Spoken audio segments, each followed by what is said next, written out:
31 अगस्त 2023 प्रातः मुरली। ओम शांति। बाप दादा मधुबन। मीठे बच्चे अपनी स्थिति साक्षी तथा हर्षित रखने के लिए स्मृति में रहे कि हर आत्मा का अपना अपना पाठ है, बनी बनाई बन रही।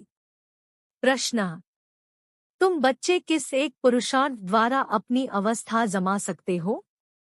उत्तर: माया के तूफानों को डोंट केयर करो और बाप जो श्रीमत देते हैं उसे कभी भी डोंट केयर न करो। इससे तुम्हारी अवस्था अचलडोल हो जाएगी, स्थिति सदा साक्षी और हर्षित रहेगी।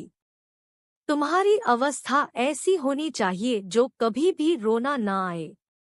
अम्मा मरे तो भी हलवा खाना। गीत।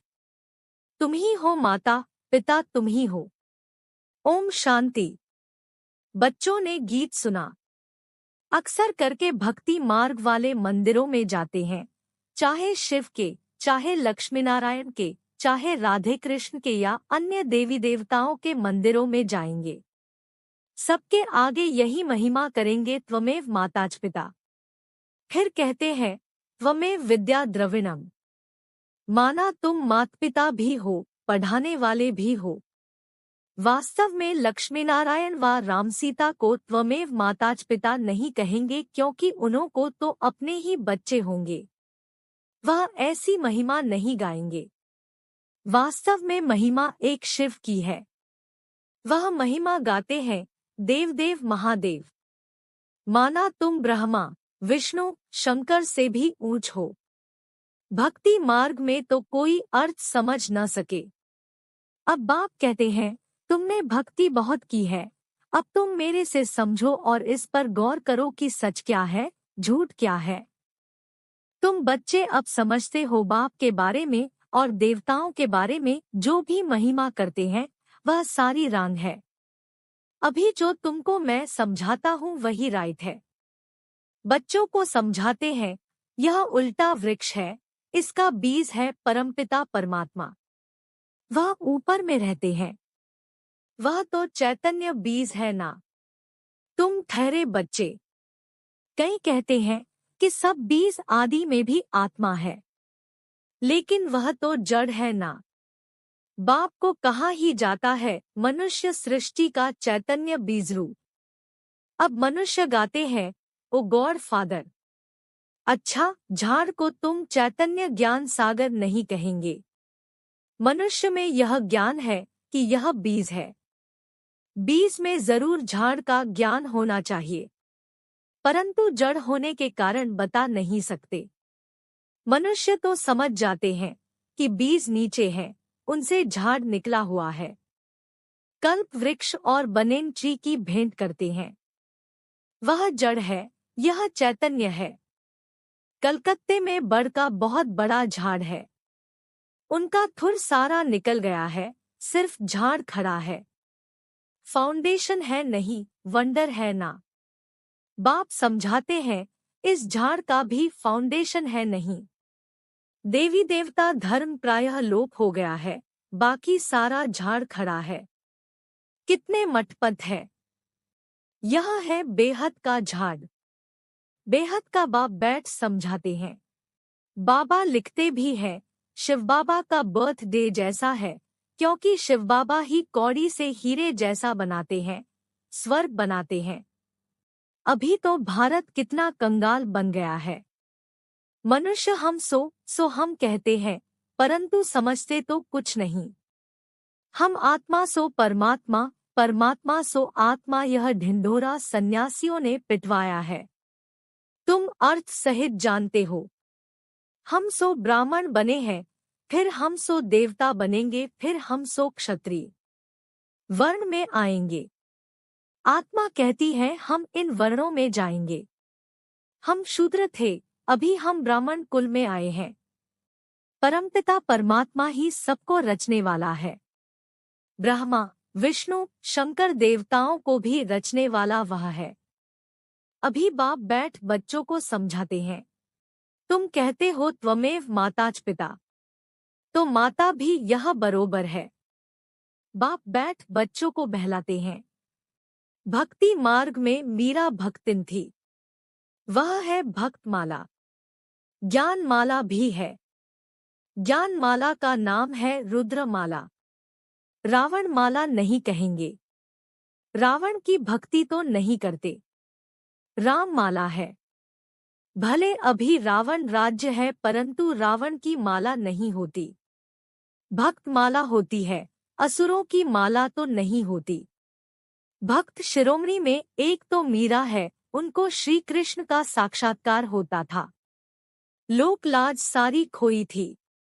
सेकंड नंबर में शिरोमणि भक्त कौन है? नारद। हाँ, उनका गायन है, दृष्टांत दिया जाता है। यह तो सब बातें बैठ बनाई हैं, रियल नहीं है। बाप कहते हैं कि मैसी में सब सीताएं हैं, सब रावण की शोकवाटिका में है। लंका की बात नहीं, भारत की ही बात है। एक ही बाप सर्व का सद्गति दाता है। वह एक न हो तो भारत कुछ काम का नहीं है। सबसे जास्ती पतित और सबसे जास्ती पावन भारत ही बनता है। भारत ही सबसे बड़ा तीर्थ स्थान है। भले अपने अपने पैगंबरों के तीर्थों पर जाते हैं परंतु सबका सद्गति दाता एक बाप है। भारत ही अविनाशी खंड है। बाप कहते हैं मैं यहाँ आकर भारत को जीवन मुक्ति देता हूँ, बाकी सबको मुक्ति देता हूँ, सबका सद्गति दाता मैं हूँ।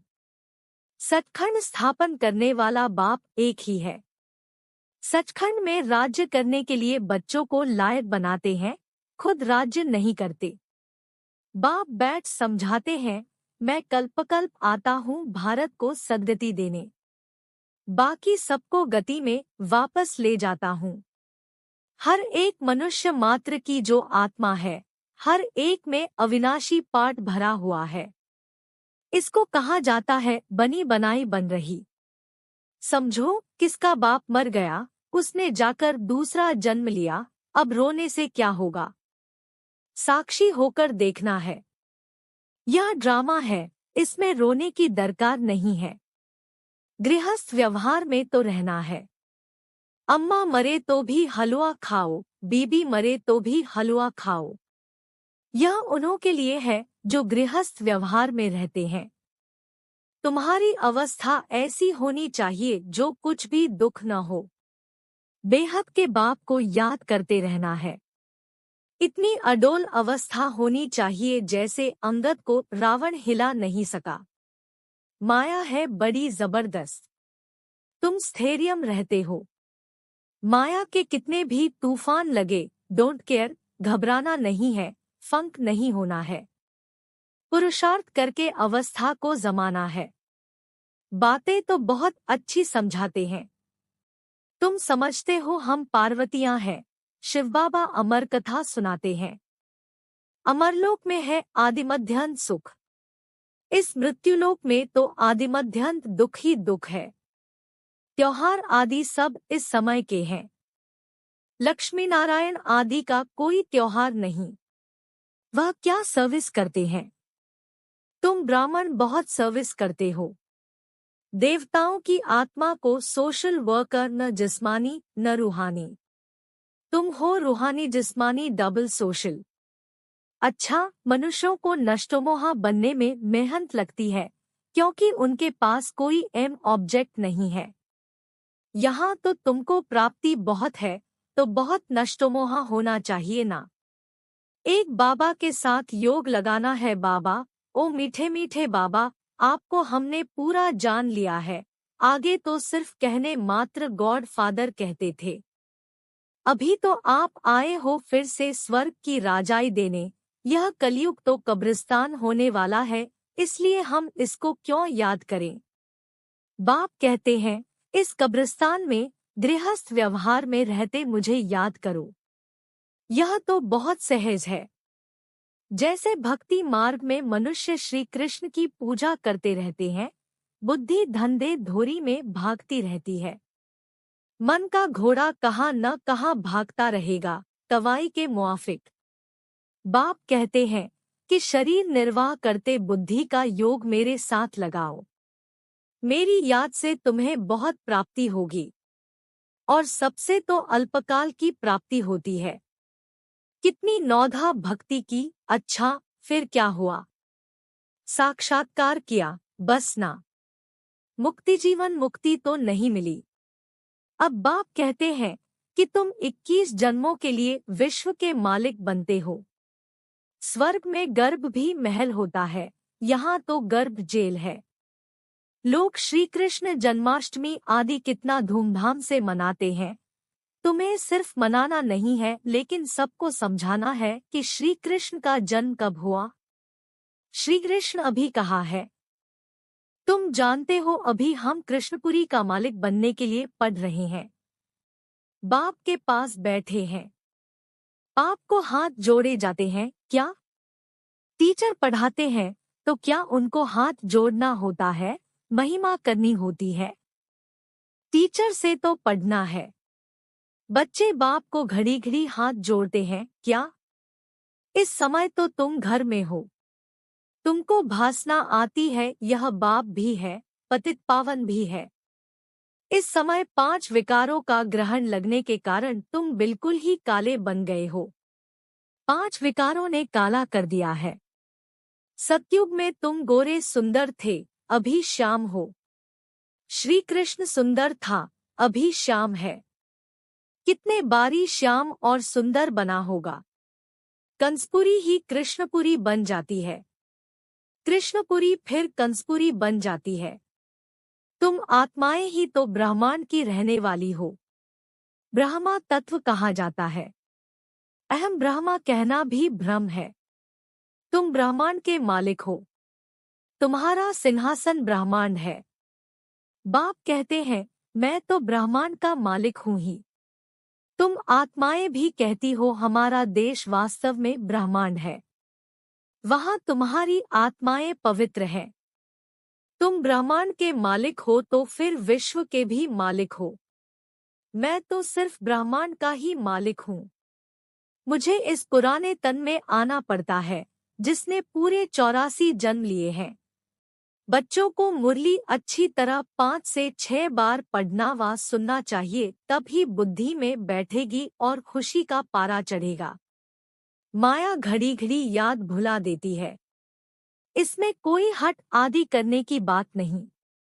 फुर्सत मिली, अच्छा बाबा को याद करना है, कछुए मिसल।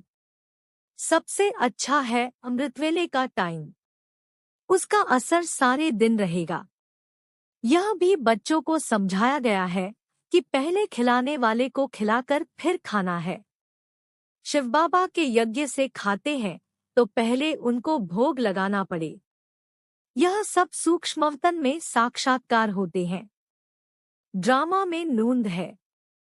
तुमको भोग लगाना है शिव बाबा को, वह तो निराकार है। गाया भी जाता है देवताओं के लिए उनको ब्रह्मा भोजन की आश थी, क्योंकि तुम ब्रह्मा भोजन खाकर ब्राह्मण से देवता बनते हो। सूक्ष्मवतन में देवताएं आते हैं, महफिल लगती है, यह सब खेलपाल है। अच्छा, मीठे मीठे सिकीलधे बच्चों प्रति माता पिता बाप दादा का याद प्यार और गुड मॉर्निंग। रूहानी बाप की रूहानी बच्चों को नमस्ते। धारणा के लिए मुख्य सार। 1. बुद्धि में पूरी एम ऑब्जेक्ट रख नष्टोमाहा बनना है। इस कब्रिस्तान को भूल बाप को याद करना है। रूहानी जिस्मानी सेवा करनी है। 2. खिलाने वाले को खिलाकर फिर खाना है। अमृतवेले का समय अच्छा है, इसलिए उस समय उठकर बाप को याद करना है। मुरली 5 से 6 बार सुननी व पढ़नी जरूर है। वरदान। अलौकिक स्वरूप की स्मृति द्वारा अलौकिक कर्म करने वाले सदा समर्थ आत्मा भव। ब्राह्मण जीवन अर्थात अलौकिक हीरे तुल्य अमूल्य जीवन। इस अलौकिक जीवन की स्मृति से व अलौकिक स्वरूप में स्थित रहने से साधारण चलन, साधारण कर्म नहीं हो सकता। जो भी कर्म करेंगे वह अलौकिक ही होगा, क्योंकि जैसी स्मृति होती है वैसी स्थिति होती है। स्मृति में रहे एक बाप दूसरा न कोई, तो बाप की स्मृति सदा समर्थ बना देगी, इसलिए हर कर्म भी श्रेष्ठ अलौकिक होगा। स्लोगन। स्वोन्नति का यथार्थ चश्मा पहन लो तो सबकी विशेषताएं ही दिखाई देंगी। कृपया आज की मुरली पर लाइक, कमेंट और चैनल